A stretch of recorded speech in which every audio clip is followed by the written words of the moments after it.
নবীজিকে জিজ্ঞাসা করা হয়েছে মানুষকে সবচেয়ে বেশি জাহান্নামে নেয় কোন জিনিসে? অবাক হয়ে যাবেন।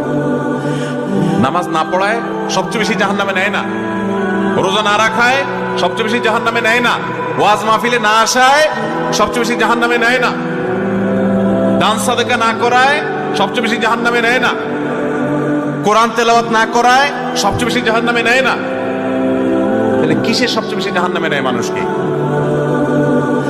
সুইলা রাসূলুল্লাহ সাল্লাল্লাহু আলাইহি সাল্লাম আন আকসারি মা ইউদখিলুন নাস আন-নার, মানুষকে সবচেয়ে বেশি জাহান্নামে নেয় কোন জিনিসে জিজ্ঞাসা করা হয়েছে।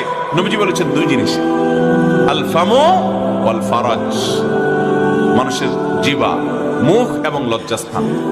এই দুইটা অঙ্গ মানুষকে সবচেয়ে বেশি জাহান্নামে নিয়ে যায়, সবচেয়ে বেশি জাহান্নামে নিবে এই দুইটা অঙ্গ।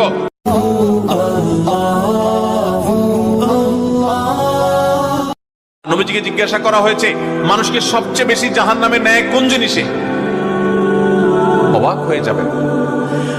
নামাজ না পড়ায় সবচেয়ে বেশি জাহান্নামে নেয় না, রোজা না রাখায় সবচেয়ে বেশি জাহান্নামে নেয় না, ওয়াজ মাহফিলে না আসায় সবচেয়ে বেশি জাহান্নামে নেয় না, দান সাদেকা না করায় সবচেয়ে বেশি জাহান্নামে নেয় না, কোরআন তেলাওয়াত না করায় সবচেয়ে বেশি জাহান্নামে নেয় না। তাহলে কিসে সবচেয়ে বেশি জাহান্নামে নেয় মানুষকে? সুইলা রাসূলুল্লাহ সাল্লাল্লাহু আলাইহি সাল্লাম আন আকসারি মা ইউদখিলুন নাস আন-নার, মানুষকে সবচেয়ে বেশি জাহান্নামে নেয় কোন জিনিসে জিজ্ঞাসা করা হয়েছে। নবীজি বলেছেন দুই জিনিস, আল ফামু ওয়াল ফারাজ, মানুষের জিহ্বা, মুখ এবং লজ্জাস্থান। এই দুইটা অঙ্গ মানুষকে সবচেয়ে বেশি জাহান্নামে নিয়ে যায়, সবচেয়ে বেশি জাহান্নামে নিবে এই দুইটা অঙ্গ।